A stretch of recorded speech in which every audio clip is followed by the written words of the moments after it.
So it wasn't a 3-1 lead that Doc Rivers and his team blew in this series. They weren't up 3-1 against the Indiana Pacers. It felt like it based on this game 5 where it was they were up 33-13 early in this game. Blew Lots of threes lead. and ones in there. So, I mean, kind of same numerology there, right? Yeah, right in the same neighborhood.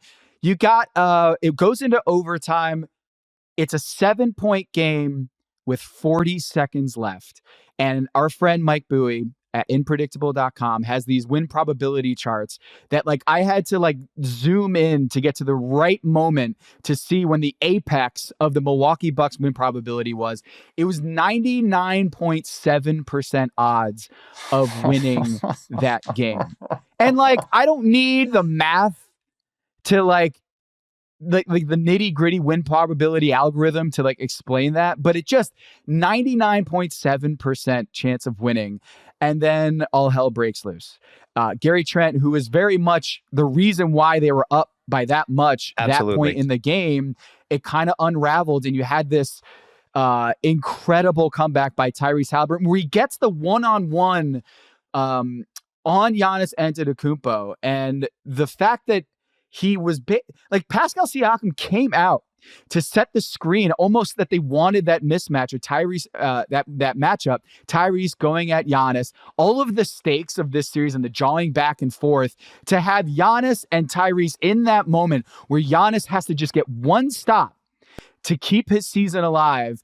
And he opens up his hips and Tyrese goes right at the cup and finishes on Giannis Antetokounmpo for the game-winning bucket. Afterwards, Tyrese Haliburton's father came out onto the court and stared down Giannis in a really bizarre moment where he's taunting Giannis, apparently using some extracurriculars in there and, basically asking to be punched in the jaw for some reason. Like, why are you doing that? Giannis Antetokounmpo took the high road after the game. And I got to tell you, Dan, I don't think I would have handled that half as well as Giannis Antetokounmpo. Given what just preceded that moment, the season, Damian Lillard being out with a torn Achilles just hours before, and then you have this dude walking up on you and basically stepping. And you're like not reacting. You're just like taking it easy. They go through all the handshakes and then Bennett Mathurin, they have this weird hug and it gets a little out of control. They had to be separated. Man, that was crazy enough. But like, it kind of over all of this is this ominous feeling that this is all over in Milwaukee. Like I have people texting me, my friends in Milwaukee and like lifelong friends being like, I hate to say it, but we got to trade Giannis. And that's how big that moment was. That's how crazy that series was. That I feel like, I don't know, we're probably not sitting here 9 times out of 10 saying, I think the Milwaukee Bucks have to trade Giannis this summer. But the way that ended and the way things transpired with Damian Lillard, it feels like that's where we're headed is just 3 years after winning the title. We're seeing that Giannis Antetokounmpo might be on his way out. It's the bill coming due for the trades that the Bucks have made to try to maximize this Giannis window, right? It's some of the picks that they're out. I think one more this year and then a swap next year to the Pelicans. That's because they traded those to New Orleans for Drew Holiday, which is what created the team that won the championship. And so that's, you do that 100 times out of 100, right? After that team runs afoul of Jimmy Butler and the Heat and the Celtics in the second or in the first round, you wind up in this situation where there's another level we need to get to. So trade for Damian Lillard. Again, I think almost everybody who evaluates these sorts of things was phenomenal. Absolutely. The Drew's offensive struggles in the playoffs have rendered him a non-factor in some of these series. You got to elevate. So bring in Damian Lillard. Absolutely, world-class pick and roll operator, floor spacer, crunch time general, guy who can pair with Giannis. Everybody understood the logic. It just hasn't worked out. And, with injuries being a massive factor in there, Chris Middleton, who then gets traded for Kyle Kuzma, who was one of the worst players in the first round of the playoffs, to the point where Doc went away from him by series end, perhaps even too late. You now wind up in a situation where and our colleague Ben Rohrbach wrote about this in a similar idea. Like, it's time for them to do it. No control, the Bucks don't have control over their own first round picks from 2025 through 2030. And they are out almost all of their second round picks too. I believe like there was that deal where they sent, I think, 4 or 5 out for Jay Crowder, who barely played for them. There's just, the cupboard is really bare. And you're looking at, I think it's about $134 million in guaranteed salary on the books next year, just for Giannis, Dame, and Kuzma. Just for those 3 guys, getting you very, very close to where the cap line's going to be before you fill out the rest of the team. You're not left with a whole lot of outs for how to pivot back from this or move out of, find a new way to rebuild around Giannis, which then leads you to that question of, do you rebuild by moving Giannis? And I think John Horst got an extension right before this, so I guess he's going to be the guy that's going to shepherd it and foresee it, or oversee it rather, be the foreman on the rebuild. But obviously, Shepherd, I think you say Shepherd. You say, yeah, like Tommy Shepherd and no, I'm going Reed Shepherd on that one. Is Reed Shepherd? See, I was thinking about well-timed executive extensions and Tommy Shepherd in Washington, but that's yeah. So talk to me about Reed Shepherd. Oh, I'm just saying, like, I could see this Warriors and Rockets epic series that we're seeing between these two teams. Tim McMahon over at ESPN.com reporting on Wednesday that there's only one untouchable player on that roster, and that's Amen Thompson, who, as the listeners of this show know, very near and dear to our hearts. Amen Thompson being the only untouchable guy on the roster, according to Tim McMahon's sources over with the Houston Rockets, which means Alpi Şengün and Jalen Green and Reed Shepherd seemingly could be up for grabs if someone like Giannis was on the table. I don't know how you get bigger than Giannis, whether it's Kevin Durant. I think Giannis has more trade value than Kevin Durant at this age. And so I do think that is a likely landing spot or a likely suitor for Giannis Antetokounmpo if things went that way. I suspect that the San Antonio Spurs will be in there because of the fact that they've got all of these chips that they're sitting on. I don't see OKC, Dan. Oddly enough, I feel like Shai Gilgeous-Alexander and Giannis aren't a great fit next to each other, and you might argue, like, just get all the talent that you want, but, like, I feel like they need more shooting around those two guys. If you're going to get Shai, you get more, maximize him by having shooting around him. Giannis, obviously not a three-point shooter, a guy who's able to play a 5-out system where he's kind of watching Shai go to work. But, of course, the defense and the athleticism and the one-man offense that you're getting in Giannis, maybe you can make that work. But I think Houston, given Ime Udoka, and we know that he wants to win right now, I kind of feel like the Houston Rockets make the most sense to kind of push their chips to the middle with a guy like Reed Shepherd that I think Milwaukee would look at and say, like, we want an exciting young player. And yes, we're not going to have Giannis. We don't have Dame, but maybe bring in Reed Shepherd as kind of this amazing shooter, floor spacer that can work under Damian Lillard as like the assistant coach. And that can be one of the centerpieces in a potential Giannis trade. And Houston has these picks that they got from Brooklyn last year. It feels like that is a very realistic option if Giannis Antetokounmpo decides, you know what? I want to go win a championship right now. Let's come to a deal. Let's see what's out there. I could also see, Dan, the Golden State Warriors getting into this. I just don't know if they have the right number of assets that Milwaukee would bite on something like that. They've got a lot there. Of course, their older trio, Draymond, Jimmy Butler, and Steph Curry. But outside of that, I'm not so sure that they can come up with a package that would entice Milwaukee to go with them. But then you figure out, like, the only other way that happens is if Giannis forces his way to go play with Steph Curry. We know that you've seen it at all-star games. They love playing with each other in those atmospheres. They share the same agency as well. So you can see how it can kind of play into part where there's backroom deals, or at least they're going to negotiate backroom deals to try to make Giannis end up there if he wanted to go there. But I feel like Houston is the most intriguing Giannis spot. And I get the Kevin Durant stuff, but at 37 years old, I think that's a pretty big gamble if you're going to put someone like Şengün or put someone like Jalen Green into a deal. I would do that if it's Jalen Green. I'm not so sure Şengün. I would put that into a deal.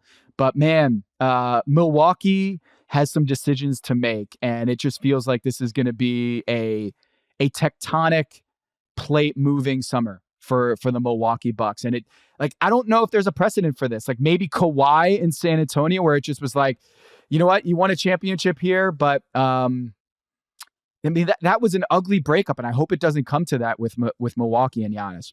Yeah, given everything that he's meant to that organization, that city, the culture there, you like to see. I mean, ideally, a more beneficial outcome or exit strategy than worked out with like Dame in Portland, where, I mean, I think the good feelings toward Dame can, persist in Portland, but like it wasn't getting him to where his preferred destination was. It was, but you try to get him to a place where he could compete and contend. And that's why, I mean, like, if you're thinking about what the Bucks would want back, my first thought is, well, if I'm going to be terrible, I want my picks back. So where are my picks? And like New Orleans, I guess I said, still has one.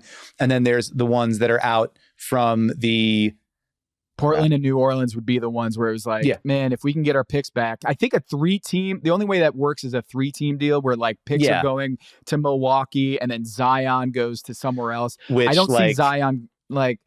Who is that third team? I think with the new front office there with Joe Dumars and Troy Weaver, maybe they decide to mix things up and facilitate that trade. I don't see Giannis getting traded to New Orleans or Portland, but hey, exactly, stranger things have happened in the league.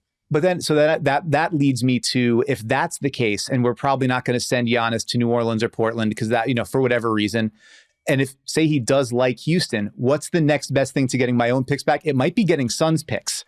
And Houston does have some of those in the cupboard from the deals that they've made. So it's, like, there's the other part of this, and again, my brain is too mushy to work this all out. But generally speaking, these tend to be like multi-team, larger structures that rather than just one-to-one, unless you're trading Luka. But if this winds up being Giannis has a desired out, if Giannis wants to go, which we don't even know if he would want to do it, but if Giannis decides he wants to go and he decides he wants to go someplace specific, then it's how do the Bucks turn that into the largest potential cache of assets they can get. And that's not a particularly fun place to be, but at least it's maybe a clarifying moment. Like, we know we took the swing, we made the effort, we did everything we could.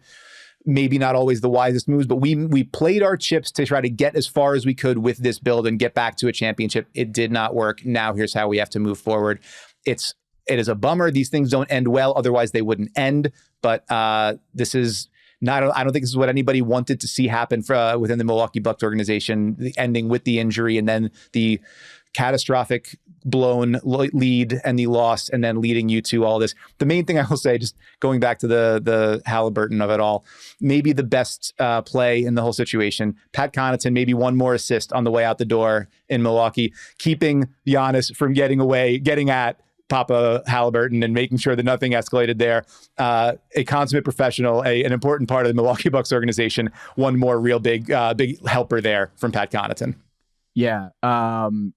That could have gotten ugly real fast. Yeah. And I'm glad nothing came of it. Giannis Tom, I know you love your kids. Do you love your kids that much to go and start woofing at Giannis Antetokounmpo in a moment like that? See, that feels like not love. That feels like insecurity. That if I love my kids, I wouldn't put my kids in a position where they'd have to apologize on a podium after the game. Like that's what true love is like, hey, I love my kids. They just won the biggest game of their career. What a moment. Back. Overrate that and just let them have the moment. Don't insert yourself into that story, right? So absolutely. But that is crazy what he did. And like, I know some people would be like, yeah, if I was seeing them jaw back and forth, like if I was Tyrese's dad, I would step like, but no, you look like a fool out there. And I'm glad that he apologized because like, we don't need that. Here's what I'll say.